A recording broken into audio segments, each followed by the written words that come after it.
Annulled na ang kasal ni Kris Aquino at James Yap. Naging mabilis daw ang proseso dahil nagkasundo naman na raw sina Kris at James sa hatian ng kanilang properties. Makichika kay Aubrey Carampel.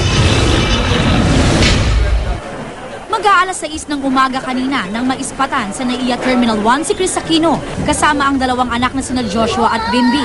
Magbabakasyon sila sa Hong Kong bilang advanced 41st birthday celebration ni Kris. Imbis na dumaan sa VIP lane, pumilang gaya ng iba pang pasahero ang presidential sister, gayon din ang dalawang anak. Si Kris hindi naman naging mailap sa fans. Tumanggi siyang magpa-interview.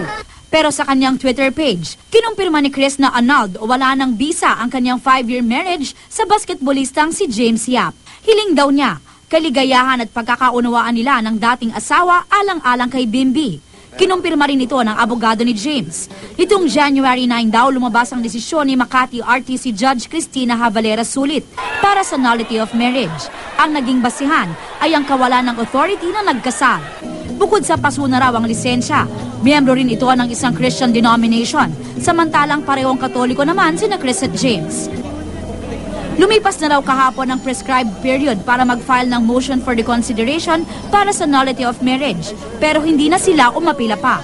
Ayon sa mga abogado ni James, naging mabilis ang proseso dahil noon pa may nagkasundo na sina Kris at James sa hatian ng properties. Tumanggi na ang mga abogado na magdetalye sa naging hatian. Yes, medyo nabilis na rin kami. During trial, nagkaroon na ng compromise agreement between the parties as to the properties. That kind of, siguro, expedited the proceedings as well. Kay Kris mapupunta ang custody kay Bimby pero may visitation right si James.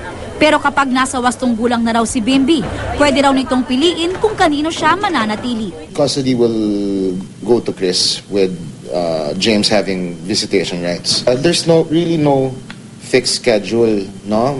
It depends na pag-uusapan naman yan nila Kris and James. Aubrey Carampel, updated to Showbiz Happenings.